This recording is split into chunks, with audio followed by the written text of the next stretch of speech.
What is happening, AO? How are you guys? So we are in December. It's almost Christmas. So this will be. Hold on a second. This thing's acting crazy. All right, sorry guys. All right. So it's December. We got some good questions today. So I'm just gonna jump right into it and let's get this thing started before the holidays and get you guys some of these questions answered. So first question comes from Carrington. She asked, "What is the best way to learn how to answer objections in a confident manner?" Okay, business description is I run a commercial photography business specializing in product photography.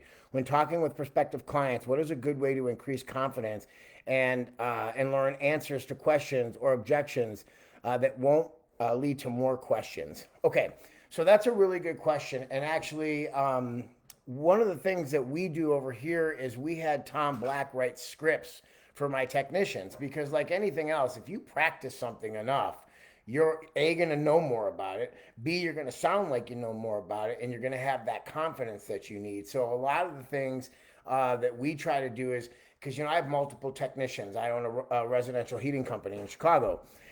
We want one technician to say the exact same thing as the other technician. So if that customer calls and they talk to me or talk to my office staff or a different technician, we're all saying the same things, and that's all based on scripts. And scripts really do, because you can practice them over and over and over again until you get really good at them. And to figure out what you have to answer when you work with Tom or somebody that writes scripts, a wordsmith, you'll start to notice the trends of all the things that you get stumped on. And that's how we kind of go, okay, well, we need to figure out as a group how to answer this better. And then we put that in our scripts, and that usually takes care of it. But the confidence comes from rehearsal, just like an actor, okay? They get a script every month for their show or every week for their show.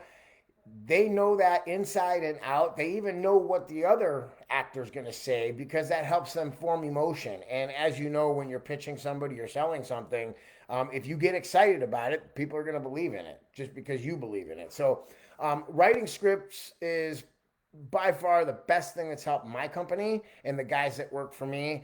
And you could probably reach out to Tom Black. And I know he did it for us, and we love it. It made it so much easier. So I hope that steers you in the right direction. But we really like it, and it gives just this uniformity and ease and less anxiety when we go into those situations because we're already prepared for what we're going to say. So I hope that gives you some help, and I hope you have a great Christmas. Okay, all right. So next question, Rosalie. What is the best way to introduce policy change and retainer increases to existing clients? Okay, business description. I am an accountant firm, and I am very flexible and have helped clients apply for loans, grants at no additional cost to them, going above and beyond for clients, and would like to get compensated accordingly. I want to implement these changes without much backlash. Okay, so I've actually have some experience that I can share with you that what I did wrong and what I did to correct it. Like you, when I first started out, I was doing more than I should have for my customers because that's part of growing the business. You've got to retain these people, and the way you retain people with very little, not saying credibility, but market dominance, is you have to give them some stuff. The problem with that is when that happens, now when they're your clients 6, 7, 8 years from now, they expect the same behavior, but the company changes. There's more expenses, so the discounts just can't be there, and the freebies just can't be there. So I literally just did it overnight. This is the way we do things, and if you don't like it, goodbye. And it's not a bad goodbye. We just don't fit anymore. And some clients decided to go other places, and other clients were like, look, Nick, I know you're growing, and you do a great job, so we're willing to pay for it. So that's kind of how we did it. But definitely learning my worth and not giving things away was a big step for me in the growth of the business. And in the long run, you're better off losing one or two crappy clients and keeping the better clients that understand that you have to make a profit in order to be there to support them. So, another good thing we have is it's a new year, and that's it. We have a new year, new contracts, and we just start fresh. Every single person you bring in at this point, you have set prices for things, and that's just the way it is. It's very cut and dry. It's the easiest way to do it because then it's like ripping off a band-aid. Boom, done. And the people that don't like it, go somewhere else. People that can do it, well, you're charging them more, so you're more profitable. So that would be my experience with that. I would just say rip that band-aid off and just implement them on the first in a week and a half from now. And that's just your new policy. No questions asked. So I hope that helps, and I hope you have a good holiday season as well. Okay? All right. Christian, as the daughter of a family-based business my father built, what are the best ways to get meaningful conversation with my father as I look to take more responsibility? Business description and background. I work with my dad in his company for about 4 months now as his COO and partner. Everything was great in the beginning. He went from overly impressed by small changes I've made in my overall work to now disrespecting me, belittling me, and trying to find things to be upset with me about. It feels like he wants me to fail and is always, I'm sorry, contradicting what he says. I don't know what to do. Well, I can give you some perspective as far as how it made me feel when somebody new came in. There was a lot of ego there, and I'm not saying that that's what's going on, but how I felt when I started giving people, some of my responsibilities that I held for so long is at first if somebody had a great idea, my ego was too big to let somebody else be right, and that was a really hard transition for me. But eventually I started to see by joining AO that as an entrepreneur we're not great at everything, and that sometimes it hurts. So that transition for him, your father, has got to be difficult. Is there any excuse for it? No, because he's a grown man and been in business, he should know better. But just because we think somebody should know doesn't mean that they've been trained properly to release those things either to you. Also, you have the factor that you're his kid. So in some aspects, like with my father, the things that he let me take care of were things he didn't want to do, so I went and did them. But I'm sure there was things that I did in the family when I was younger that I had to take responsibilities that he didn't like. And I can tell you right now, one of them was cutting the grass. If my lines weren't perfect, he would go out there and remow the lawn and shake his head. So the parent, daughter son relationships, they're hard enough, and then you throw business into it. And that even happens with my wife and I. My wife and I run this company, and when I delegated some stuff to her that I didn't want to do anymore, and she would make a small mistake, I would over exaggerate that mistake because I was more mad at myself for not helping her, or saying, shit, I should have just done it myself, and being egotistical about it. A good conversation, trying to have some understanding and boundaries. If those are your projects and those are your things, then those need to be done by you, and then he doesn't need to see it anymore. But that conversation is going to be hard. Any family dynamic business is extremely difficult, but it can work. And I'm sure you're going to get a couple other answers about this. But, if you ever want to reach out to me about go a little bit deeper about some of the things that I experienced with dealing with my wife at work and or my father, I would be more than happy to jump on the phone and talk to you. So I hope that gives you some help, and just keep working at it and be patient. It's got to be hard for a father to take orders, and even though they're better, maybe it's got to be hard. And try and put yourself in his shoes. Doesn't make it right, but I would definitely look at it from his perspective. So and see if you can maybe adjust the way you're coming at those problems, because there might be an issue there as well. Even though your intentions are good, you might not be saying it correctly for his personality, or just try and take a different angle at it and look at it that way, and that might give you a little bit more perspective, and see if maybe that can help you kind of make it a little bit easier transition of power. Okay, all right, awesome. All right. So my next question comes in from Andy. How do I best approach talking to a manager in my company about the need to practice healthier communication whenever they're communicating with our employees? Um, Business description. I'm a corporate support for a company called Natural Life. We offer a wide variety of wellness items and consider ourselves a wellness center. In fact, core value number 6 for us, um, let's see, for us is wellness. We promise to use quality products, friendly service to promote a better quality of life for all. Okay, so this is a little bit. We don't have to get into all this description here because the basics of the story is that this guy's talking to people not the right way. The first thing that caught me was your core value. So if we have the core value, are we reminding them of the core value? Are we hiring around core values and firing around core values? Or were these core values put into place after this employee was brought in? Those are some of the questions that you have to answer. I will not say, I don't know the laws, and I think this is down in Florida because I know who you guys are, but I would check to see what the status of the employment situation is. Like, is it a right to work or a fire at will state?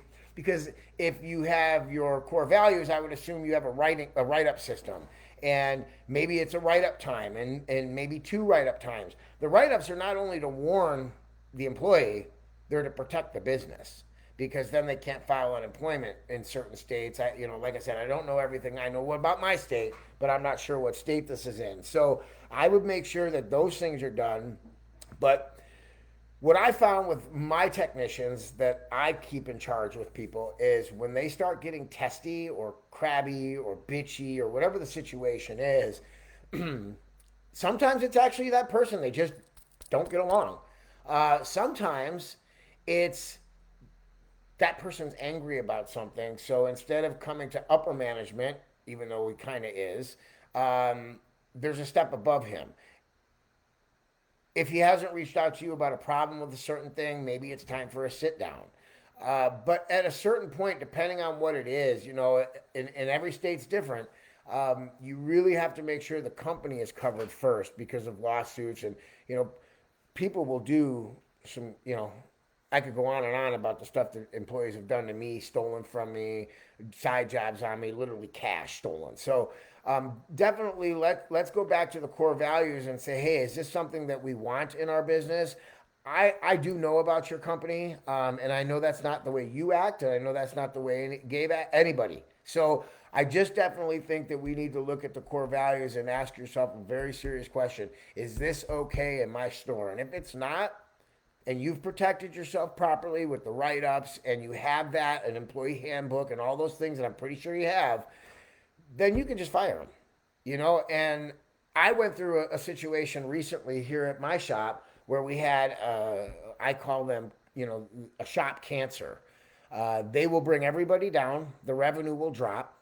And I was scared to get rid of them because I had some pretty hefty goals this year that you guys are going to read about probably next week or the week after in my Flex Friday. And I had to choose peace and harmony in my shop or my revenue goals. And I've been so revenue driven, just like you guys are, that I said, this is going to hurt. But I took a chance. For the first time ever, I fired somebody even though it was going to hurt me financially for the sake of my guys and the rest of the company.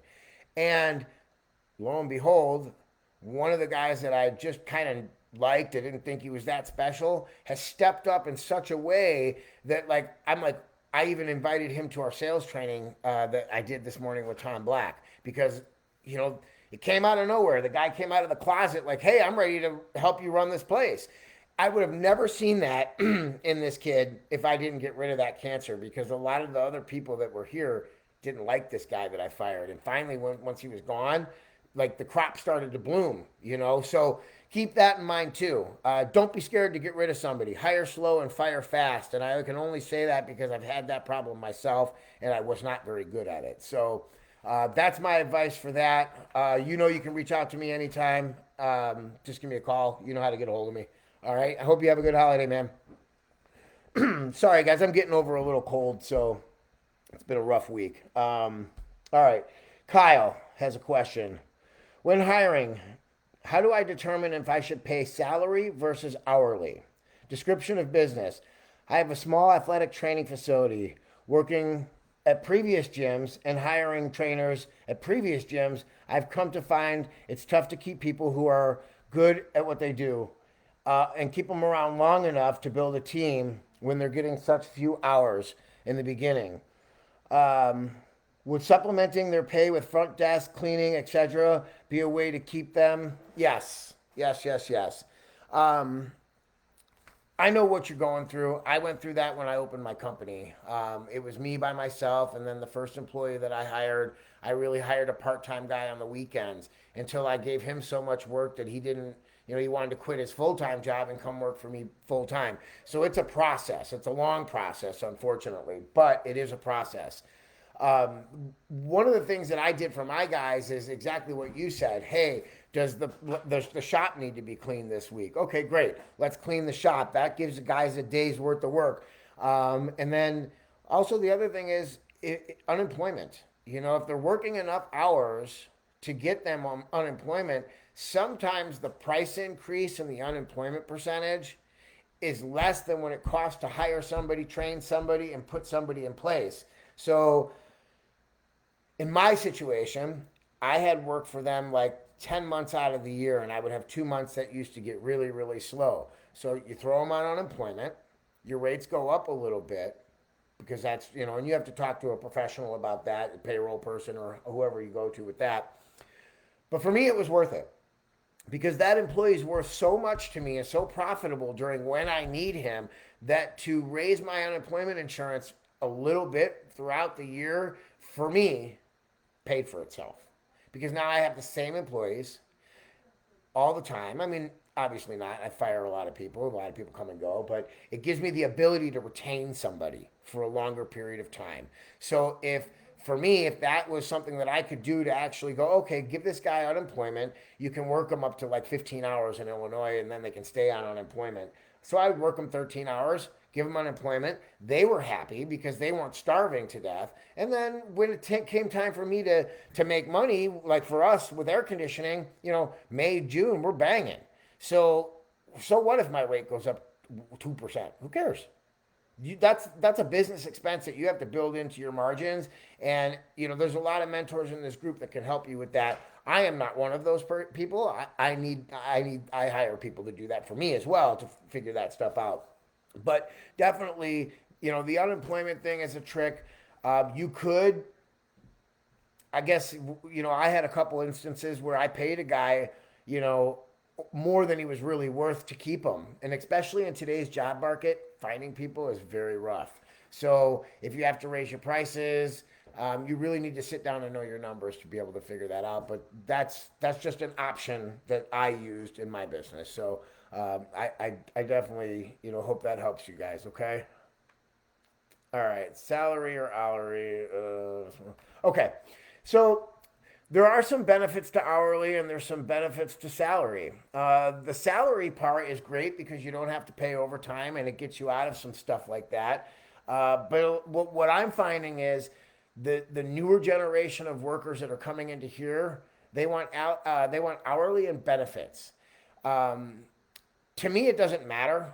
I prefer hourly because you better have your KPIs really on point if you're going to pay somebody salary, because a lot of the time I catch my guys doing absolutely nothing but driving around fucking off. Well, then I can dock that hour. Hey, you weren't where you were supposed to be. I'm taking that hour away from your paycheck, which I can legally do. If you're not doing what you're supposed to, you're not working, or you're sitting at a gas station for 45 minutes, you don't get paid for that. But that's in my employee handbook too. So that's another thing. If you haven't done an employee handbook, you need to set all that stuff up so that you can protect yourself as you start to hire people. So I prefer hourly. That does not mean I'm correct, but that's just what I prefer. And I'm sure you're going to get a couple other answers, but I hope that gives you a little bit of push in the right direction. So, okay. All right. So the next question comes in from my buddy Eric. What's up, man? Okay. So What are some great ideas to recognizing team members for their work and also incentivize them to go above and beyond for the business when needed? Business description: we are rat exclusion service in business of giving people their homes back from invasion of rats. Our field techs do the work, clock in and clock out. We have given gift cards, gift certificates, and acknowledgement, and even plane tickets. None of these seem to be appreciated or motivating enough for them to do great work or go above and beyond for our clients and business when needed. Okay, Eric, I know you've been struggling with this stuff a lot. There's no right or wrong answer to that. I think what you're doing is pretty good.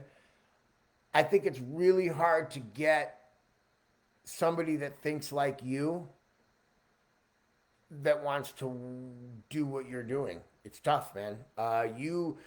If I were in your situation, I would be looking for younger guys that you could not give a piece of the pie to, but give them a career. And I look for the black sheep. Okay, I've hired convicted felons, people that have really been not good human beings, and I've given them the chance. Now those people have fucked me royally, and I got other people that are here, still here. Jeremy, you actually know Jeremy, you've met him before. A chance, and Jeremy was in prison with me, and it's a long battle with a guy like Jeremy because, we're both.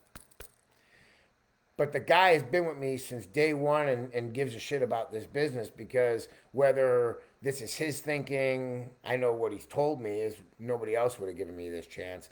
So, and when I got the chance, I was so grateful for that chance that I kicked ass. But you got to be careful because I've had some real pieces of shit here. And you got to be quick on that. And but I would say a younger person is going to have some more appreciation for some of the plane tickets for a 20-year-old kid. That's a big deal. But if you were to hire a guy my age, a plane ticket don't mean shit. So I struggle with this too, Eric. I come from the old school heating guys where, oh, your paycheck didn't bounce, fuck you, that's appreciation enough. It just isn't anymore. I've had to learn how to say thank you and good jobs and all the things I know you already do. But you got to find that niche, and every person is different. So if you take a little bit of time and you find out, a little bit more about what makes them tick. For me, like Jeremy loves fucking baseball cards and baking, of all things. So for Christmas, I'm going to buy him some fucking baseball cards and I'm going to get him a cookbook or something, whatever my wife decides to do. But my mind goes there. Then I have another kid that likes to drink. So I'm going to buy him he's younger, but I'm going to give him a nice, $200 bottle of tequila or something like that. That's what makes him tick. Then I have another kid that works for me who is a tool geek. So alcohol for him don't mean shit. Baseball cards don't mean shit. He don't drink. He don't care about baseball, but he loves tools. So I can buy him a meter that he wants. I know because I talk to these guys. I know what they like. I know what they want. I know what makes them tick. So that's another approach. You can't just do a uniform thing because the shit that would make you happy is not the shit that's going to make me happy. It's like common sense. Common sense is only common to me. And your common sense is only common to you. So I hope that kind of changes some of the thought pattern on how you decide to go at thinking of a way to offer them some kind of appreciation. Because if you find something they really like and you give it to them, you're gonna be successful. You could Google a story about Gary Vee in a football jersey. Okay, the Bears jersey, Jay Cutler. Google that and watch that. You'll think that's really cool. So. All right, man. Call me anytime, Eric. You know that. I appreciate you. And I hope you and your family have an amazing Christmas, okay? Thanks, bud. All right. Joshua, sorry about that. How do I need to go about setting up systems to hire and develop a new team member? Business description. I am a welding fabricating business. We specialize in handrails, but have been getting a ton of other custom job shop work. I have 2 other people on the team, and the workload is starting to overload us. Where I live, it is difficult getting skilled workers. I am more willing to teach somebody. I am more than willing to teach somebody that wants to be a part of the team. I just want to do it in a way that's confident. Okay. Let's see here.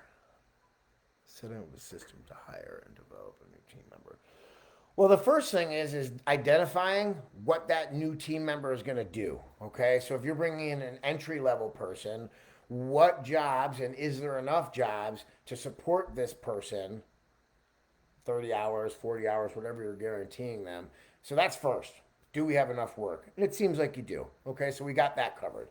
Number two is, have you picked exactly what you want him to do so that way you know what you're looking for when you do go and hire? Because, it doesn't do you any good to just go hire somebody if you don't have a specific need for them and a specific job detail.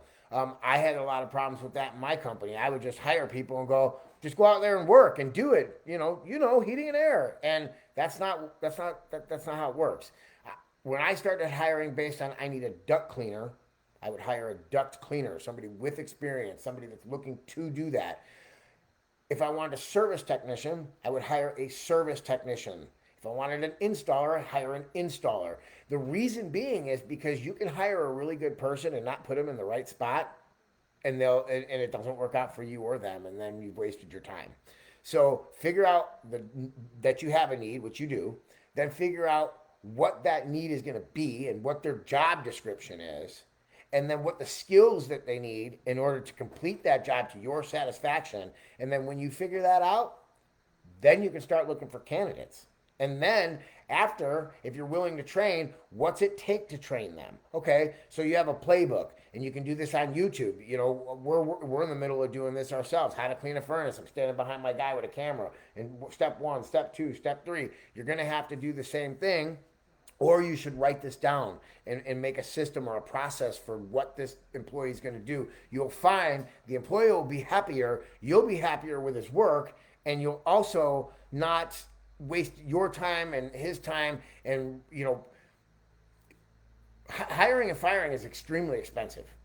There's lost productivity. There's wasted time, all those things. So get those systems set up properly and you'll be more successful and you'll get what you're looking for. Okay? All right, let's see. Josh, you got another one? Let's see. All right, cool. What is the benefit/purpose of sending a 1099 and a W-2? I'm a welding, 2 team members as of right now. I give them a check towards their hours on Friday. At the end of the year, I give them a 1099. What is the benefit to switching and putting them on? Okay, so I don't know what state you're in, and state laws are very different everywhere. But technically, if you're 1099ing them, they have to carry their own insurance. They pick their own hours, and they're paid per job, not per hour. The reason that this is important in some states, including mine, maybe yours, if you 1099 somebody and you pay, and you're actually keeping track of them hourly, you're fucked, because they can go to the labor board and it's expensive to fix that problem. Big problems. So you have to make sure they're actually subcontractors, because that's what a 1099 is. They're a separate contractor. So for me, they have to have business insurance, liability insurance. They have to have workman's comp. And then they have to prove to me I think it's every 30 days in Illinois, with a certificate of insurance. Because if I hire a 1099 and he blows somebody's fucking house up, my insurance company won't pay for it. Because they're going to say, but he's a 1099, he's supposed to have his own insurance. And then guess what happens? The homeowner comes and sues me and takes my shit. So you have to be very careful of that. Now, granted, I know yours is a little bit different because you're not like putting gas plants in someone's house. But what if he gets hurt? Do you have workman's comp? Because if he doesn't, he burns his hand and now he sues you. And then they sue you because you didn't have W-2s and you didn't have workman's comp. That's another problem. So don't know exactly how you pay them from how, I mean, I know you give them hours, but there's very strict laws and rules about what's a W-2 and what's a 1099, and it has bitten me in the ass, and I'm paying dearly for it right now. I owe the IRS a shit ton of money because of that and some other things, but it's made it worse for me. Granted, I run a multi-million dollar business. I have funds that I can move around and pay people, but you got to be careful because they can sue you, man, and all your work is gone. So definitely talk to an accountant, a CPA, and find out what your rules are in your state, because it's going to be very important how you move forward. You don't want to take 10 steps back and then have some asshole burn himself, and now you're at the beginning again. So definitely check that out. Well, all right, Josh, it looks like you have another one here too, right? Yeah. Cool. You're kicking ass with questions. All right.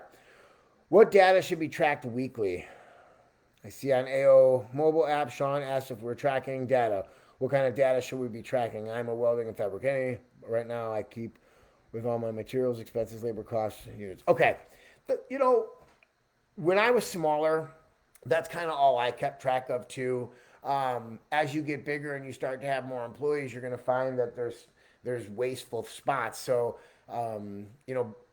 I track everything from how long they drive to how long they're at, a customer's house.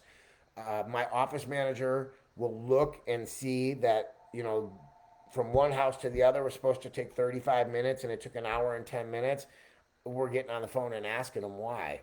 That's how much stuff we track right now, because there's not too much. There's no such thing as too much tracking. I mean, I guess there is, but with what you're doing right now, track as much as you can, because you can go back through those records over the years and start to see trends and graphs, and maybe getting yourself a really nice CRM system. That would be a start if you don't have that. Putting things on calendars, doing payroll the right way, that will all start to track, and you can see month to month to month, week to week to week, where you are at. And then you can go, like for me, I can look at my QuickBooks and go, all right, I know if we do $100,000 in a week, payroll is going to be $20,000. I know that for a fact, because that's what our payroll is. So if I look and I say we do $100,000 week and my payroll is 30 grand, it slaps you in the face. Oh shit, something's wrong. Then, because of all the different layers of shit that I track, I can go, okay, what happened here? Oh, look, the reason it was more expensive is because we billed out, $50,000 and that hasn't hit the books yet. Makes sense. So without all that shit, you can't find out stuff. So definitely track as much as you think is worth tracking, and jump on the phone with me or message me on Facebook if you have questions or in the group, and I'll answer them the best I can for you. Okay. Good questions this week. Nice. I like to see 3 at once. That means you're putting in the work. So, all right. So let's go to Ricardo. Next question. What things can I do to continue to develop as a leader so my team follows our processes and they get to buy in from them so we can grow and add more people? Description: I own a barbershop and my systems are not the smoothest. I have 2 barbers and me, and one of them isn't using the online platform we provide. I want everyone to be on the same page. I admit I made a mistake by hiring anyone and allowing direct numbers to customers, but now I see this isn't working. I'm still hiring and I need to follow the same system straightforward with everyone. I need to know how to set up so that I can start people the same way and train them the same way.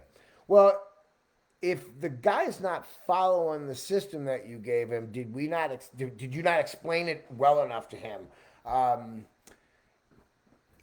Anytime my guys are doing something wrong and I don't want to deal with it, it's usually because I didn't do something right, and I know it. So I'm like, fuck, I don't want to deal with this. But in all reality, it's on me. It's definitely on me. I have a guy right now. He's a good kid. He works his ass off. He makes me a lot of money. But his notes are the worst fucking notes that any person could ever give anybody. Like, you're lost by the time you read the guy's notes. Well, guess what? I've never said anything to him. So whose fault is that? That's mine, because I, once again, think common sense says you write it this way. Well, that's me, not him. And my common sense is my common sense, and his common sense is his common sense. So what I found is it's me. So maybe it's time for a sit down and says, listen, this is the program that we're using and I need you to use this or you can't work here anymore. Simple. A lot of the times, and you don't have to be a dick like that because I can be that way now because I have 5 other techs and I'll just go to the next guy and give him the calls. And my patience has worn out at this point, 15 years in. Sit down, talk to him, tell him this is the way it needs to be and be firm. That's it. There's no questions. You're the boss. And I understand sometimes you're like, oh, don't rock the boat. Rock the boat now because there's only 2 people in it. It's really hard to rock the boat when there's 15 people in it. So it's your business. You set it up the way you want it to be ran. You do it the way you want it to do it. And you set that process up.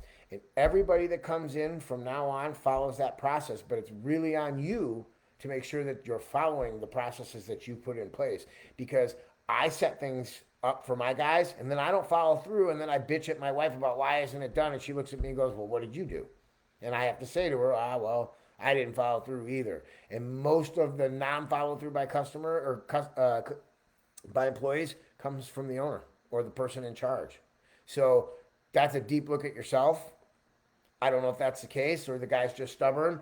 But in my situation, what I found is when my guys ain't doing shit the way they're supposed to, it's because I didn't give them the right information, enough information, and I didn't hold them accountable. So that's where I would go on that. Okay?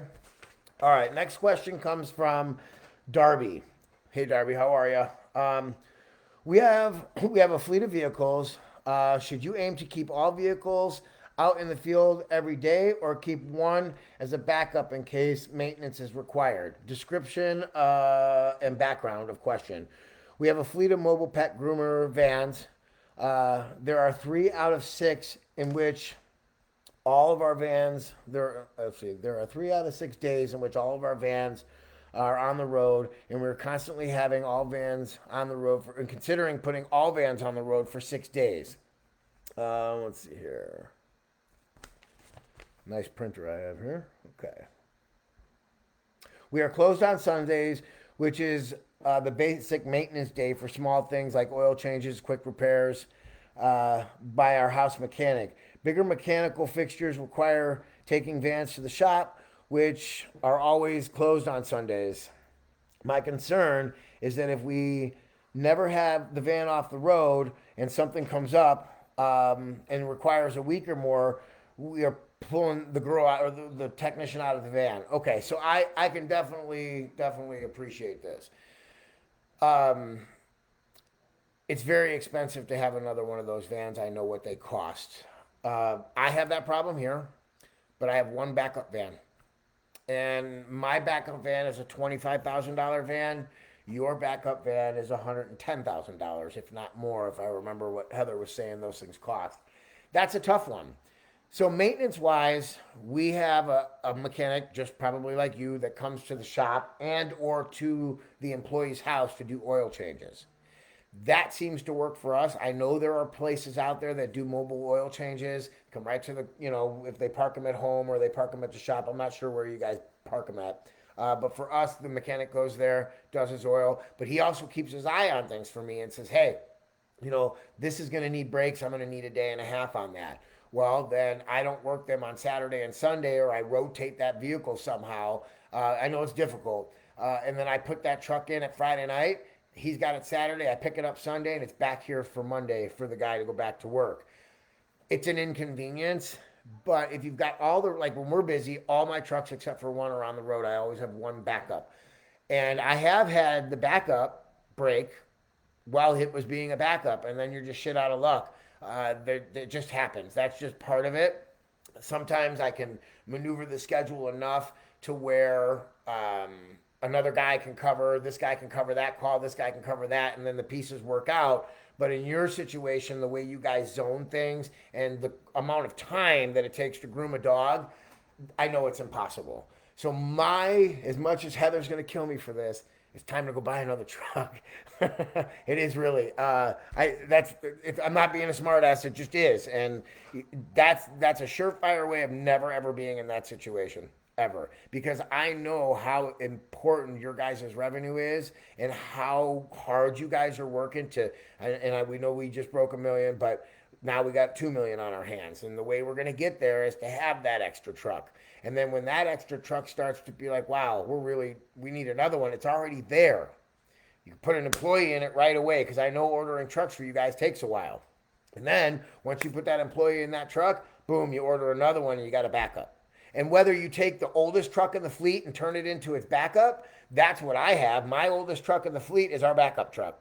So that way, the new truck that I buy goes right into service. It's more efficient, gas-wise, things like that. And then the old beater, I don't know, it's 8 years old or whatever mine is, sits out at the shop, and if we have an emergency, boom, we have a truck. So as much as that's an expensive venture, you guys are $1 million company now, and it sucks, but buying another truck is the next step, no matter what, whether it's a backup truck or getting bigger, because now we have new goals. It's not 1 million anymore. It's 3 million, then 5 million, then 10, then 20. So keep that in mind. And Heather, don't kill me. I know it's a lot of money. All right, guys, good.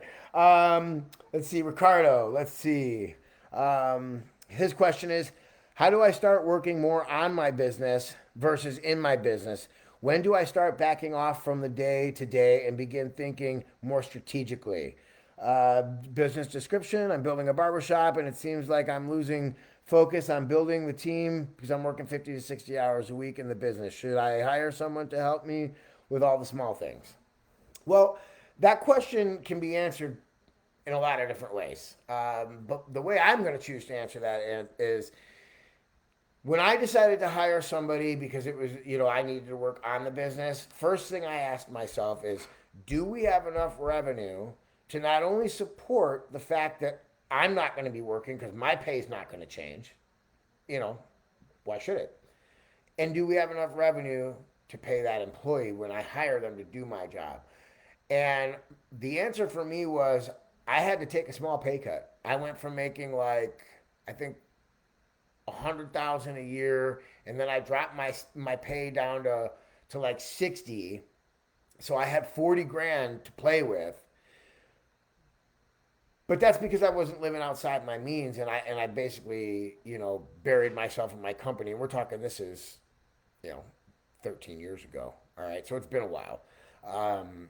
But I had to make sure that I could live my life and pay my bills and do what I needed to do in order to focus. But I will tell you, that pay cut that I took for the year or whatever made me more money than if I would have just kept doing that for the next 10 years. What am I be making? 150, 160,000, where at this point I gave up that stuff and now I work on the business, and I won't work for anything less than $250,000 a year. Just, it's the way it is. If I'm not making $250,000 for what I do, it's not worth it. So for me, I had a number, I knew what I needed to make, and that's where I put it at, okay? So just check those things. If you're working 50 to 60 hours, you've got 20 hours worth of overtime that you're not paying anybody because you're doing it, but you got 20, 25 hours. I would get somebody, me personally, I would get them in there right away, because you might take a little hit for a couple months, but if you can grow and scale quickly, which I would assume barbershops can scale pretty quickly. And I know there's other people in the group that have done this, and you could talk to Sean about it. But I would definitely hire somebody and get out of that chair, okay? And work on the business, hire more people, get new clients, and that revenue will return quickly, very quickly. You'd be surprised how quickly it'll come back. So, all right, guys, I believe that is it. I've been through everybody. I just want to say thank you, guys. I hope you have a good holiday season. And if there's anything that I didn't answer or you want some more clarification, just hit me up in the comments here, and I'll go ahead and try and answer them the best that I could. It's been a while since I did a Zoom or a live session. I missed doing it, so we're back on track. The company's growing, and I've been kicking some ass, so that's what I've been up to. But I really enjoyed my afternoon with you guys. And like I said, if there's anything else I can answer for you, hit me up down there, and we'll take care of it. All right, guys, have a great day.